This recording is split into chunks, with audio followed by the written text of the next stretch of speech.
Every year, dozens of people die in avalanches in the mountains. 90% of those people avalanched triggered the avalanche themselves. So if we understand where an avalanche can occur, we can avoid, or at least minimise, our exposure to avalanches. In this 3-part series, we will look at some of the key things to think about before heading into the backcountry this season. You'll hear people talk about avalanche terrain. So what is it?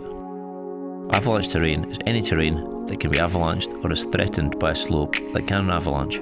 This is terrain between 30 and 45 degrees in steepness.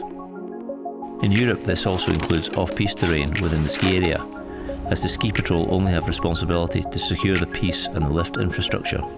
As skiers and riders, the most interesting terrain for us to ride is in this 30 to 45 degree range, as it doesn't feel too steep nor too flat. Ironically, below 30, snow very rarely avalanches, and above 45, snow sloughs constantly, so it doesn't build dangerous layers. If we can learn to understand terrain, then we can ski our whole life and not know anything about snowpack stability. If the snowpack or your group's avalanche skill level is the question, then terrain will always be your answer. Good terrain management is your get out of jail card. The key to understanding terrain is being able to measure slope angle during the planning phase of your day, then estimate and measure slope angle when in the mountains. So here I'm just going to measure the angle of the slope, give me an idea of what might happen. And here we go, we're dead on 31 degrees. So we're in avalanche terrain and we're on a slope that could slide. Having a plan based on our terrain selection at home, and we are happy that the avalanche forecast is correct, we can start to look in more detail at the terrain. Being able to estimate what is and isn't avalanche terrain is what will minimise our risk exposure in the mountains.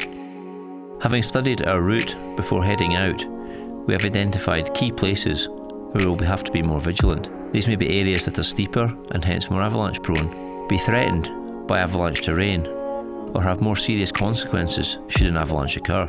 These terrain features that magnify the seriousness of any avalanche are known as terrain traps. The common ones are gullies, abrupt changes of angle, trees, rocks, cliffs, and crevasses. We should also add in cornices, especially in the springtime. Understanding terrain does not mean avoiding interesting skiing. It means understanding where you can ski when the hazards are higher. Then if you do choose to go into avalanche terrain, having the tools and knowledge to mitigate the risk. What do you think of the plan based on what we were thinking last night? I think it's fine. We can work low angle terrain in there and get in and have a prod and feel. And, we'll ski down into the bottom of the valley there, and then we can work up through that terrain and head to the bridge. As we navigate through this terrain, we have chosen a line that links islands of safety and avoids terrain traps. By understanding terrain and how it interacts with the weather and snowpack, we can find great skiing, but also learn how to do it more safely.